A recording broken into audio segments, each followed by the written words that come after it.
Hello, everyone. Welcome to NCTE's Teach Living Poets session. We're excited to be with you today. My name is Susan Barber. I am from Atlanta, Georgia, but am right now hanging out with Melissa Smith in Charlotte. Hi, I'm Melissa Smith, and I teach at a school here in Charlotte, North Carolina. We both love teaching poetry, and I teach AP Literature, Creative Writing, and also just on grade 11th grade American Literature. And this year I'm teaching only AP Lit. I teach about 45% of our senior class. I also serve as an instructional coach for all different levels. And so when we're talking about these poems and these collections that we're talking about, they really are meant for any level of students. And we'll get into that and talk about that as part of our core values. But today we're going to specifically be talking about teaching collections as a whole, because I think probably in the past what most of us have done, and even what Melissa and I did until a couple of years ago, maybe more than a couple of years ago, is we would pick and choose poems but never teach a whole collection like we would a novel. So that's what we're going to be talking about today, teaching whole collections. So first, let's talk about core values of Teach Living Poets, in case you're not familiar with the Teach Living Poets movement. Yeah, so it started as a hashtag and a way to just share as teachers the poems that we teach, the poems that we like, activities to do with those poems, our students' reactions and our successes in our classrooms. And it's really become kind of a movement now to teach living poets in our classrooms. And some of our core values as a Teach Living Poets community is just to get poems in the hands of our students. And by that, I mean engaging, relevant poems that they can finally see themselves in, because I think so often with the poems that we teach, if we're teaching like strictly canonical poems, that doesn't always necessarily happen. And especially like today's poetry is just a great way for students to engage as they are looking at what's happening in our world today, and poets are responding to it. It's just a great way to get them connected to poetry, not only, as Melissa said, to, see themselves and be able to maybe have these poems put into words some of their feelings that they may not be able to express. We also want students to be able to look at poetry, which exposes them to different types of people and different types of thinking. And so many of the poems that are present in today's society, they're a great way to bring into the classroom so we can just open that door to the canon and complicate the canon.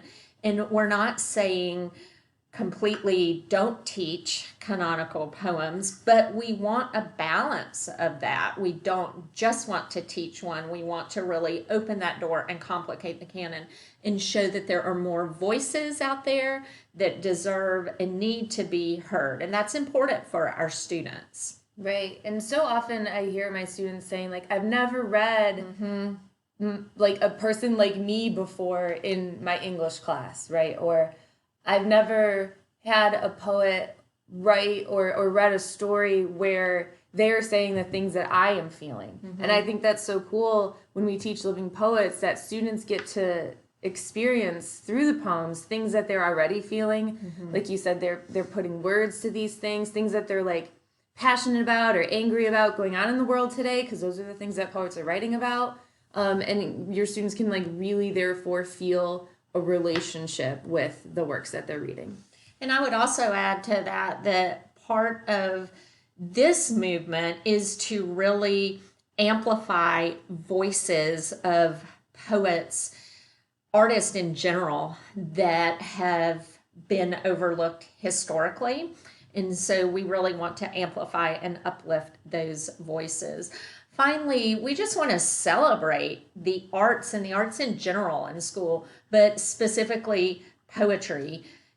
At least my students tell me that poetry is probably what they are least comfortable with coming into 12th grade when they come into my class as seniors. They've read a lot of novels and had a lot of experience with novels, even short stories, and have read a few poems, but don't feel comfortable handling poems, approaching poems, knowing how to interact with poems. So we really want to just celebrate poetry and what's happening in poetry, especially in today's society. And hopefully that will, translate to our students feeling empowered, maybe them writing their own poetry, or at least knowing that they can go to poems and contemporary poetry to find their voice. Yes, I remember I was at a presentation with one of my favorite poets, Jose Olivares, and he said when he was in high school, he thought he had to be British to be a poet. And it wasn't until he saw some spoken word poets come to his high school and do like a poetry slam kind of assembly that he was like, whoa, I could be a poet too. And now he is a really amazing one, actually. So yeah, to show students that, if this guy or this girl or this person can be a poet, then maybe I could be a poet too. So when we think about teaching collections of poems, let's start with these questions. And these are some questions that will allow you to be reflective of what's going on in your classroom. So you may want to pause the video after each question and think through it or jot some notes down. But typically when you're sitting down in the summer and thinking through your curriculum for the next school year, one of the things that we automatically think of is, well, what novels am I going to teach? And those become our anchor texts that we build units around, typically. And so we'll think about how many novels can we comfortably handle in a year and what are they going to be? But what we want to pose, the question we want to pose to you today is, what about poetry collections? So not just make the novel like the staple or the anchor of our curriculum, but what poetry collections as a whole can we bring in and have those anchor our units as well? So how many novels do you teach a year? Now let's think about how many poetry collections do you teach a year? And if you're like me, or if you're like Melissa a few years ago, the answer would probably be 0. We would choose poems, bring our poems in to, to supplement what we were working on, but not teaching collections as a whole. Right. Yeah. No, I didn't start teaching collections until 4 years ago, I think. And I started with one, this one on the top left here, actually, R.A. Villanueva Reliquaria. And I still teach that one today. It's been a staple in my syllabus ever since in AP Literature.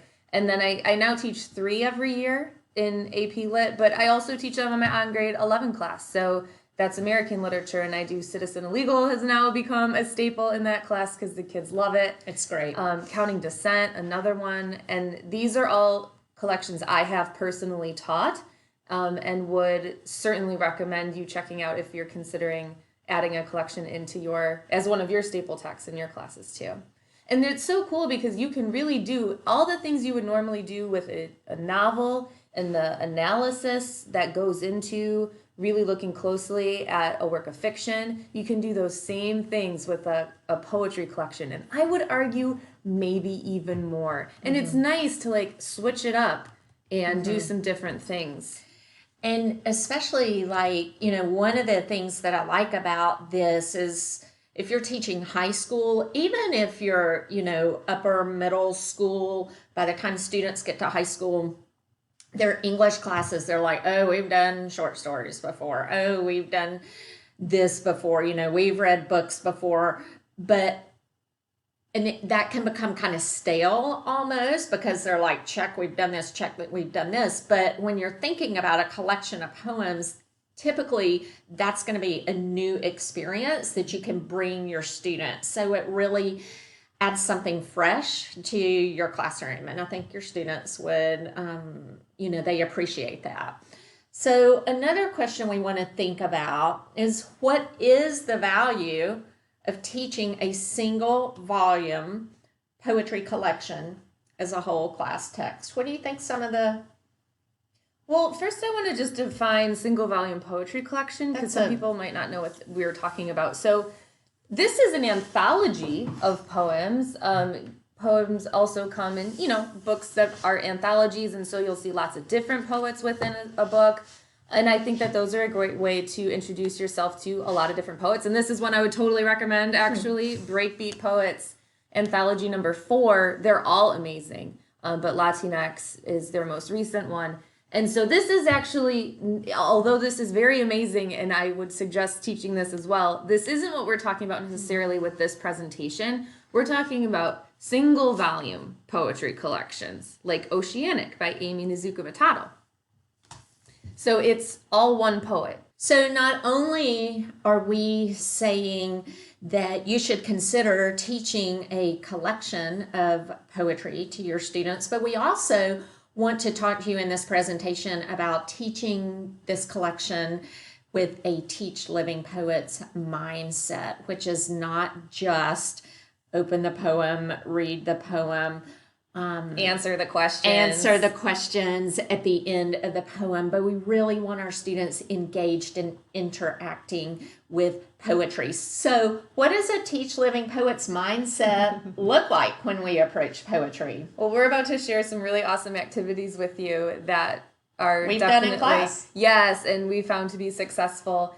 And I would say one of the main things about having a Teach Living Poet mindset is that as the teacher, you're not the sage on the stage, like lecturing in front of the room, the meaning of the poem, right? So what we want to do is take a step back and be more of a facilitator for our students to discover the meaning on their own or with each other in discussing the poems and really exploring the poems themselves. Yeah, we're looking to give them strategies. What are some strategies that they can use as ways into the text so that they can start to make meaning of the text themselves? And these strategies help them not only become better readers of poetry, but better readers in general, because they'll translate to other types of reading, better thinkers. So these are strategies that they take with them throughout the rest of their life as readers and thinkers. Yeah.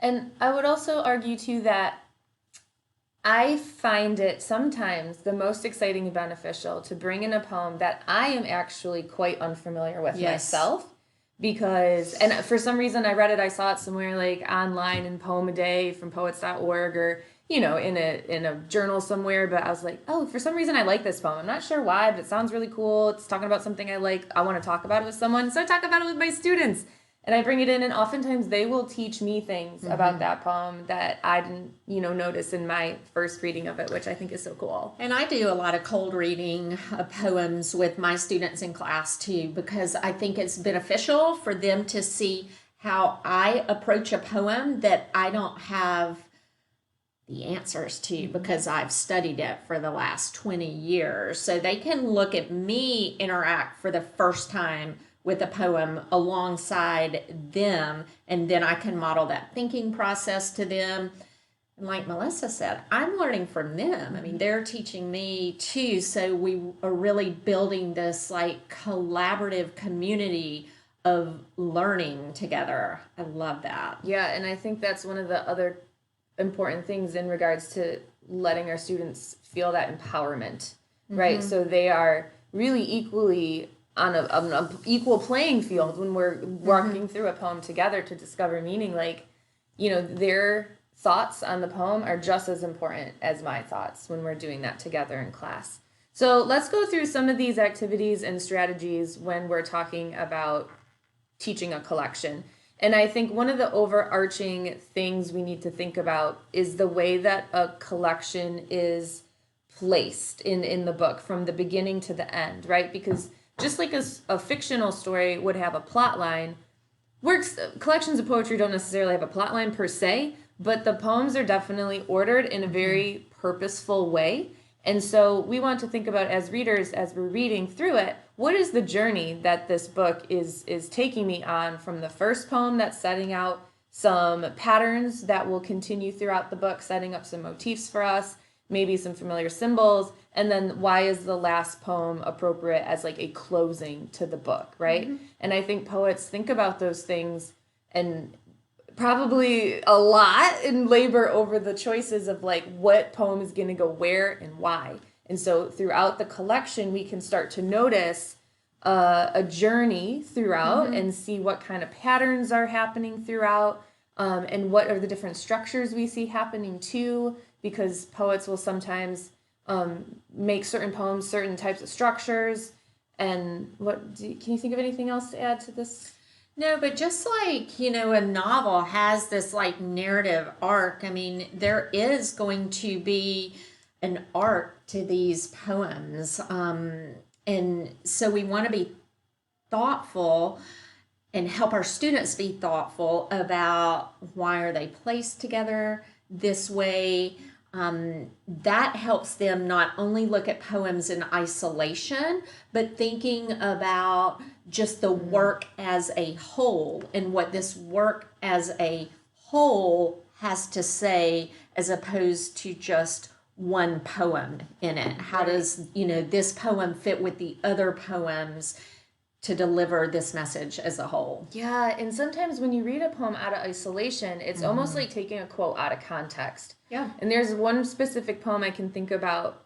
Hanif Abdurraqib has a poem. I can't remember the title of it, but he mentions a specific song that's like a rock anthem, and you think, oh yeah, rock anthem, right? But then elsewhere in his collection, there's another poem that talks about a really awful memory attached to that song. So instead of it being a rock anthem and you're like, yeah, it's actually a really painful song for him to hear. So then it has a whole different meaning when you read that poem. And so you wouldn't know that if you hadn't read the whole collection. Right. And then that's, like Melissa said, part of this journey that the poet is taking us on. So we need to look at all of them together. So we're going to go through some activities that you can do in your classroom that we have both done. Yep. Pictures are of our students, and yes, we have permission from all of our students to include These their are pictures. real live students working with poetry. Except for these pictures. With smiles on their face, even. These are from a poet that I've worked with at Davidson College. His name's Alan Michael Parker.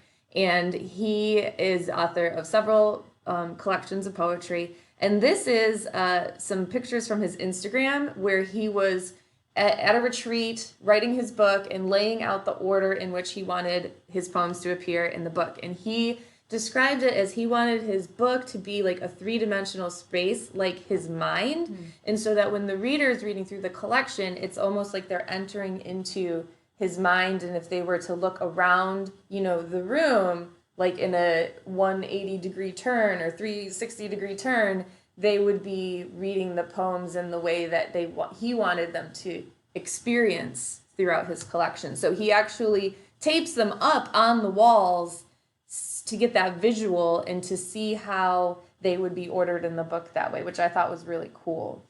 Yeah, that's really interesting. And that reminds me, and this is not a poetry thing, but I was at William Faulkner's house, Roanoke, and he did the same thing. Like he would write on his walls, like tape up different scenes and pull them together. I think this could be really interesting for our students if we gave them even poems out of a book and had them make their visual, like how might you order this? I think that could be a really cool activity.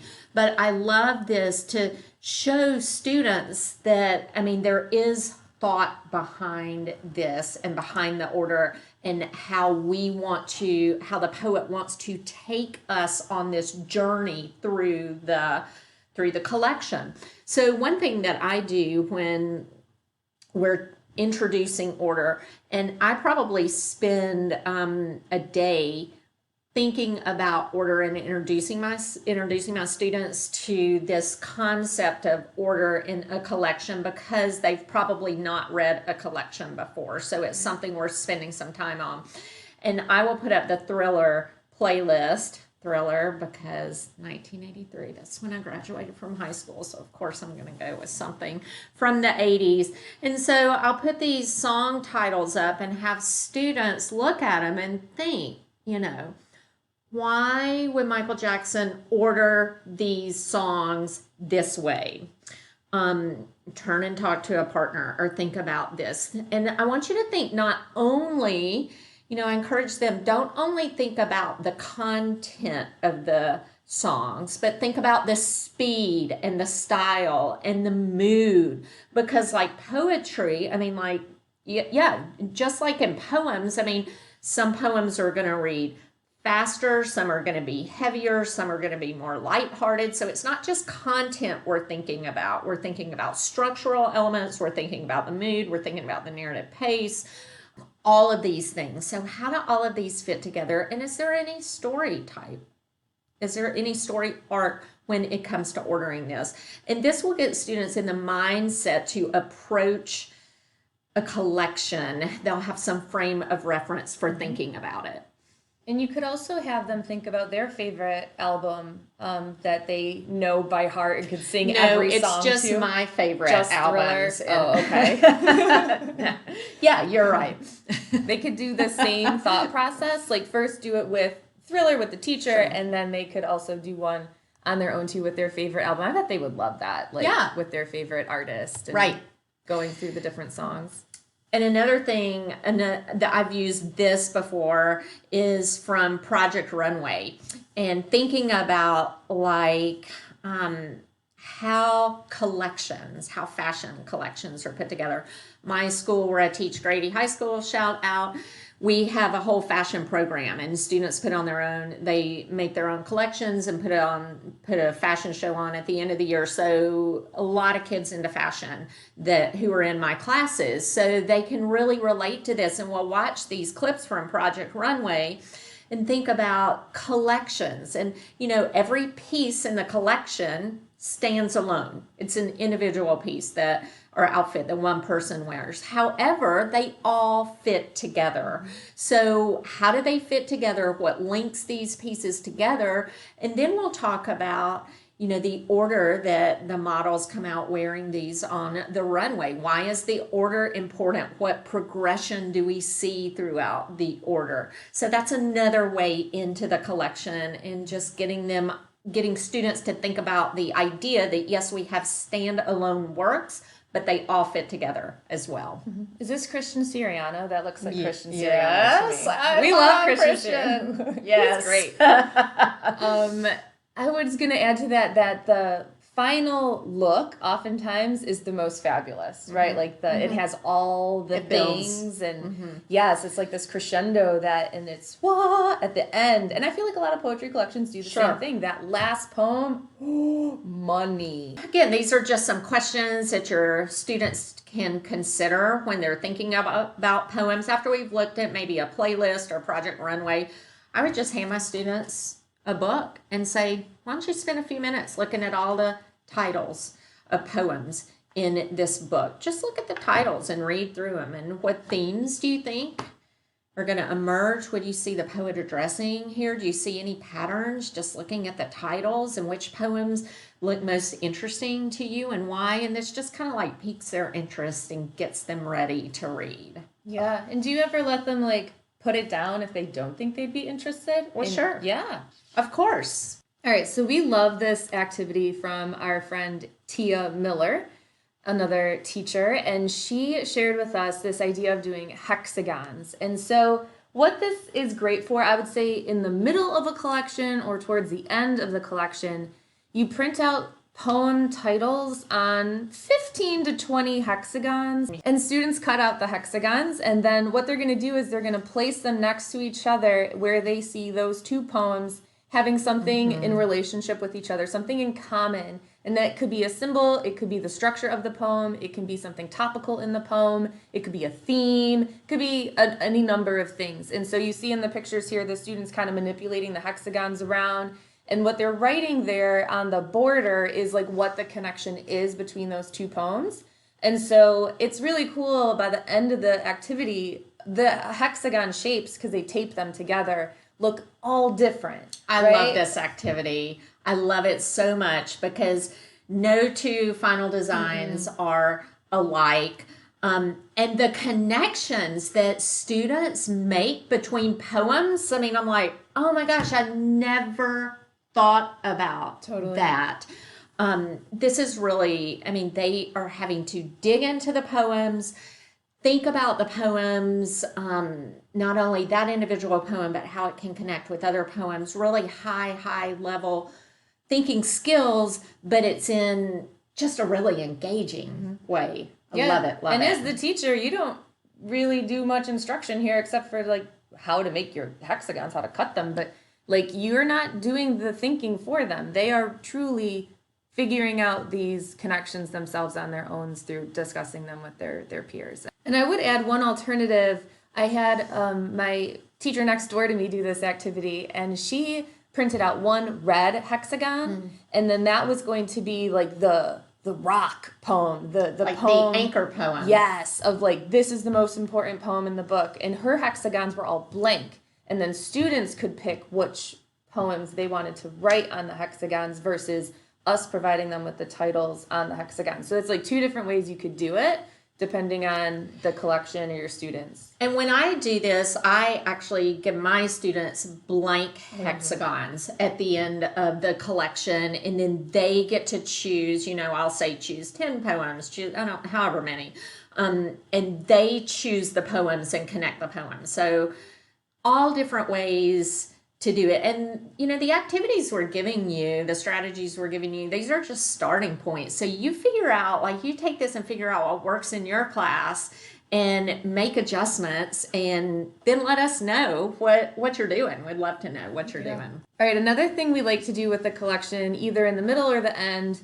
is the envelope game. And this was just a overnight idea I had. I was like, I want my students to think about all the different threads running through this collection, the symbols, the motifs, the themes, specific figurative language uses, and I wanted to somehow for them to draw connections between those things.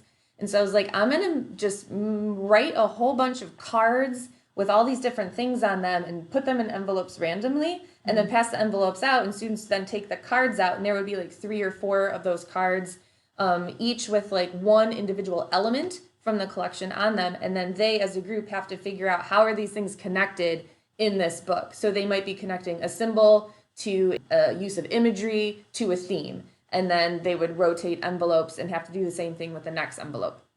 So it really was forcing them to consider all the different poetic elements together to create like an overall meaning of the work, essentially. And I really like this because, I mean, a few reasons, but I think in the past, a lot of times teaching poetry has been, and especially when we're talking about like different elements, poetic devices, we have reduced that type of work to scavenger hunts in a poem.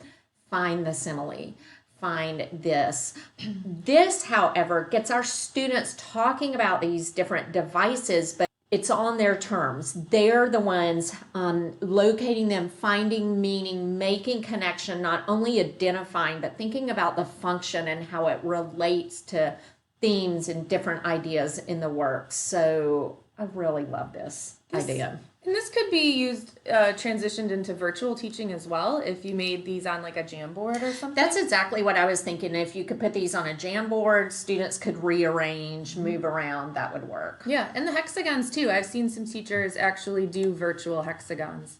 Poem threading. So in the last slide, I actually just mentioned, you know, threading these different ideas that run through a collection together. And when I thought of that word thread, I was like, oh my gosh, I actually like want to bust out some yarn in my class and literally have them thread poems together. And so this was just an idea. I was like, I'm going to get poster boards. I'm going to print out 5 kind of like anchor poems from the collection that I felt were probably some of the most important poems. This is standout poems. And then the students were going to take yarn and actually draw those lines with the yarn to where they saw connections happening with the poems, and that could be thematic connections, structural connections, all different types. So I don't know if you can see on our slide here, but these kids connected themes, figurative language, structure, and motifs. And so you can see all the threads running around, and I actually made it a challenge for extra credit who could make the most threads on their poster. Oh, that's so cool. They got really into it. I think you could even do this. Stay with me. I love like getting my kids up and out of their seats whenever I can. And we're all virtual now. So, you know, Next year. Save this for next year. But really making this like the students, like each student can be a poem in the collection. And then they could have a thread, cool. like a living thread. And so you would come and maybe I thread some of them together. And then the student who is whatever their poem is, they have to say how they're connected to this. And we go around the room following the threads and each of the students telling why they fit where they fit. Yeah. That would get very spiderwebby there in the middle. It is spiderwebby. Yeah. Yeah, because I've done something like that with Othello, With Othello! actually. Yeah. Yeah, that's the Folger activity. Folger, yeah. I love that activity. Tone battles. So this activity comes from a North Carolina teacher out on the coast. Her name's Valerie Person. And she had this idea from therapeutic calming bottles. And We all need those now. We do. They're bottles that you can like tip them and turn them, and the glitter like kind of goes whoosh, and they're very calming to look at. And so she thought, I can use this in my classroom with tone in poems. Of course, because who wouldn't make that connection, right? And so she figured out the recipe to make that kind of like swooshy liquid, and it's a mixture of water, hand soap, mineral oil, and there's one more thing. Glue, clear glue. And then you can add in food dye to create colors. You can add in glitter and beads. And so, by the way, in our Google Slides, all of these titles here are linked to a full description of the activity with directions, and sometimes there's rubrics and more pictures and all the things you need. So if you were to click on where it says tone bottles, you'll get the full explanation of the lesson.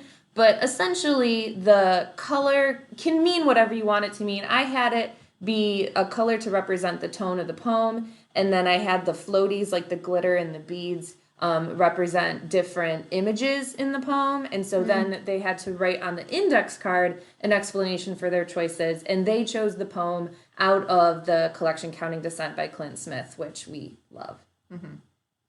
Yeah, I think you could adapt this virtually if you needed to and have students pick out their own colors and add their things. This would translate to virtual. It may not be as calming. No, though. Yeah, I don't know about the bottle situation, but you could definitely do a mood board or something like visual representation still. Yeah, that could be cool. So what are some specific things for virtual teaching? Because that's probably what a lot of us are doing this year. Oh, the playlist. I love having students create a playlist, and students are going to be familiar with this because this is, they have all of these on their phone. And what you can do is after you finish a collection, have students go through and put together their essential 10 poems, their playlist, have them order the songs or the poems, have them order the poems in the way that they would put together a playlist. And then they can explain, I put this here because of this reason. Maybe it connects thematically. Maybe it connects, they're looking for a certain pace or, movement throughout. Have them make all of these connections for you. And we have examples here of how to do this. I really like this, them choosing their poems that they like the best and connecting them together. Here are some directions for a playlist. We have examples of how to do that in there. And again, this is something that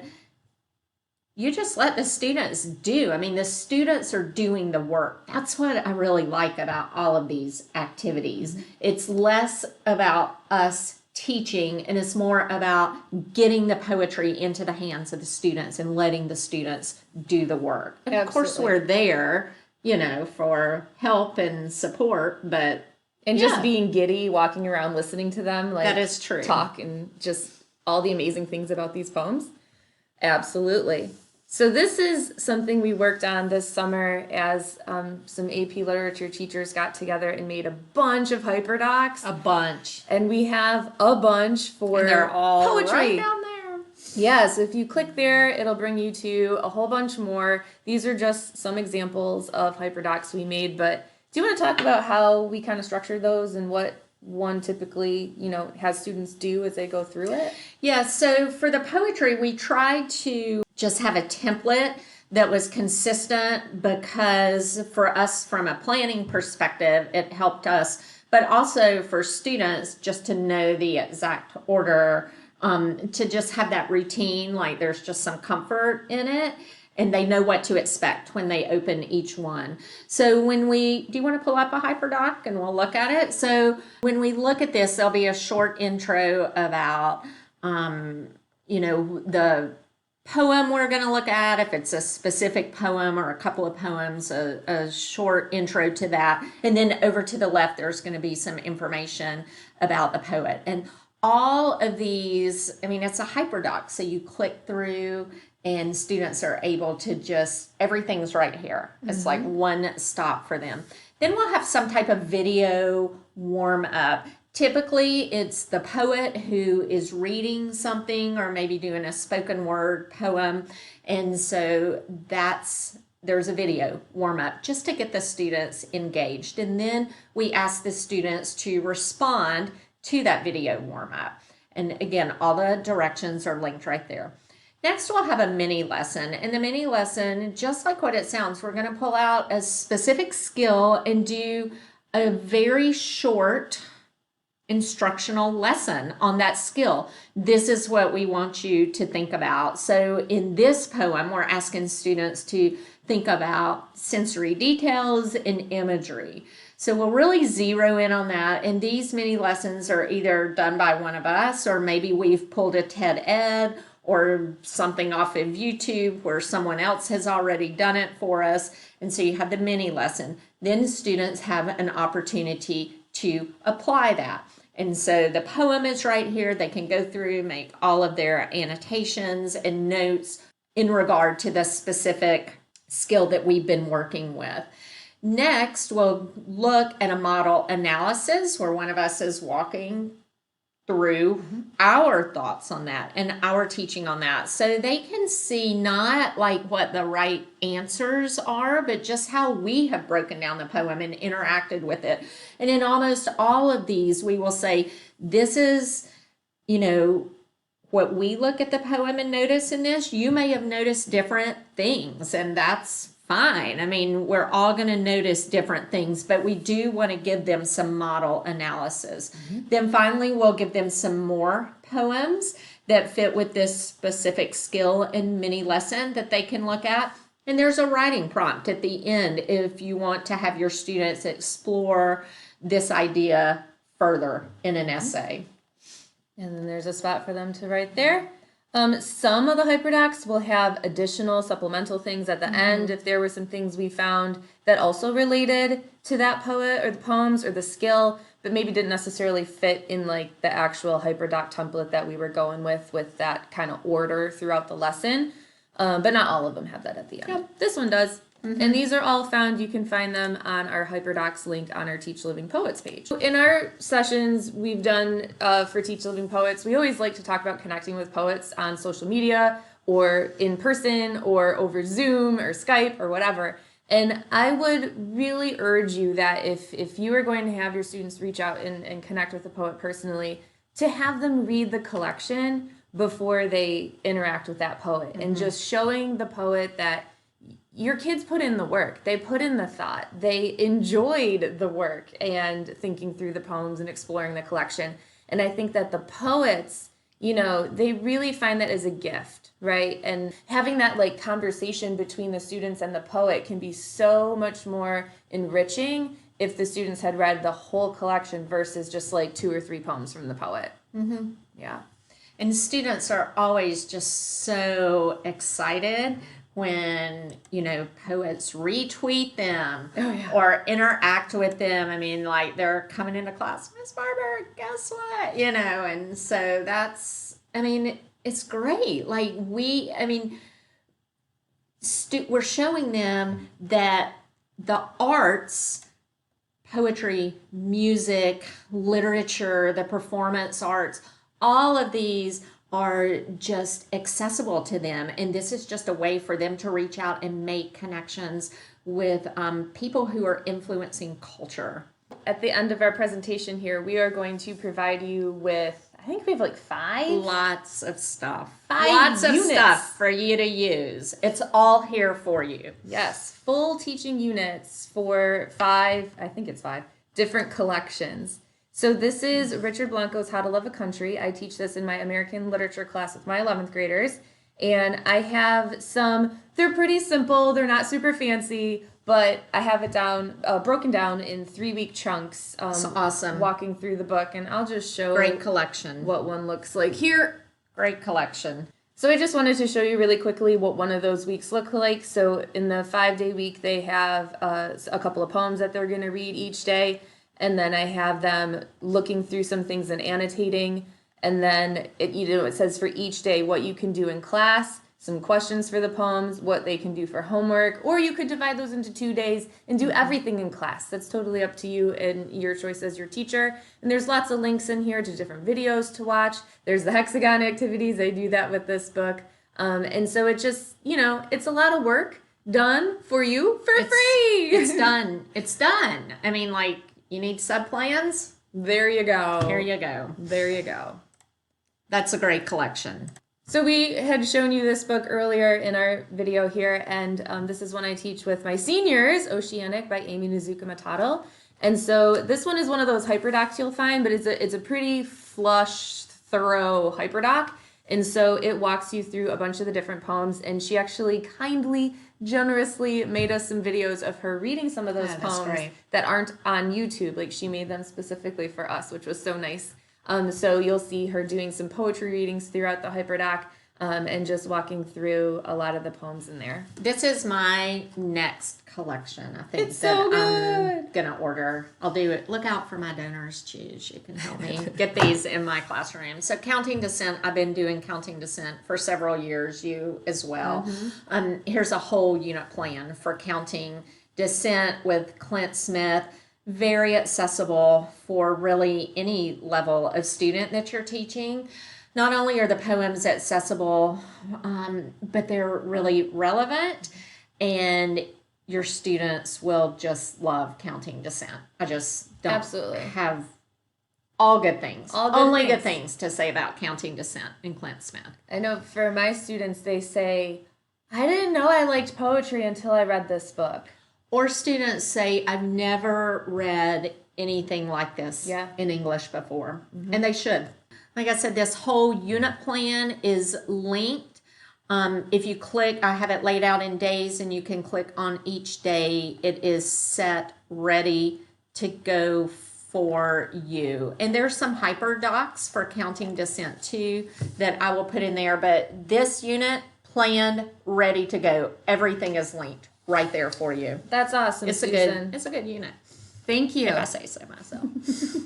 Another unit we have for you is Kevin Koval's Everything Must Go. He's a poet out of Chicago, and this is his most recent collection. Citizen Illegal by Jose Olivares. Again, this is just such a great collection. If you're doing American literature and you're wanting to shake it up, really complicate the canon, I mean, what a great collection to do this. We read this at Grady High School across all levels. Mm-hmm. Great. I love this. My students appreciate too, there's some mental health themes running through this book, and some body image themes. And I think that my students really relate to those. I want to just quickly show you what those units look like here. So this is the Kevin Koval Everything Must Go. And you read to introduce yourself to the collection. There's some more books by him, just FYI. Here's a little book introduction. Here's some of the themes that we'll look at through the book. We can watch some videos on Kevin Koval's work, and the students can fill out this chart. Lots of questions, some for the collection as a whole, some for individual poems. He does have the audiobook now. I gotta put that in there. And then writing prompts. So if you want your students to write their own poems inspired by Kevin Love Koval's that. poems, there's lots of different prompts here. It's like if they read this poem, they can do this prompt. And you could offer them those as like a choice board, maybe Yeah. if you were doing virtual teaching or regular teaching, hybrid, whatever. Yep. Here's odes. He has a bunch of odes in there. Poems to pair if you want to get some of those canonical works in as well. More questions on individual poems. Like there's a lot in this unit. If you were going to teach this work, it's all here for you. Some of the artwork from the book, because Langston Alston, as the artist, he has a bunch of cool artwork running throughout that book. So it's very much like a multimedia approach, and then some extra things on Kevin Koval. And There is like so much right there. so much. Citizen Legal is the same thing. So this is linked on the Hyperdoc page So as good. well. And I used this exact Hyperdoc last spring in virtual teaching. Like I just pushed this out to my students, great. and they went for it. Reading, writing, submitting. Yep. Love it.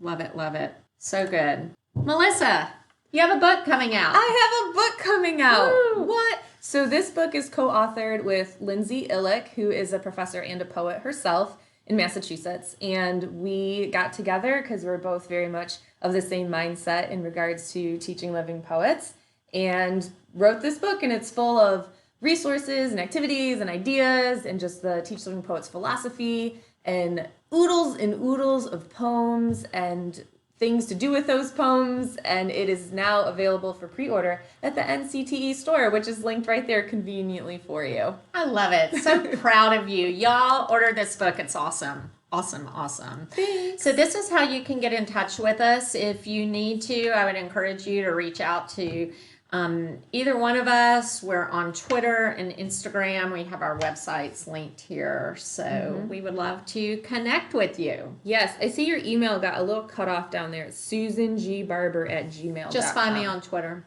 Yes. That's where to find Find me. either of us on Twitter. DM us. Our DMs are open. So we have really enjoyed hanging out with y'all, talking about poetry. We would love to hear how you're using collections in your classroom. If you are adding collections or trying out some of these ideas, reach out to us. Let us know how it's going. Absolutely. And if you want to be a guest author for either aplithelp.com or teachlivingpoets.com, reach out to us and we would love to feature you on the respective websites and to hear your stories and your successes. Thanks, everybody. Keep Teach Living Poets. Woohoo! Bye.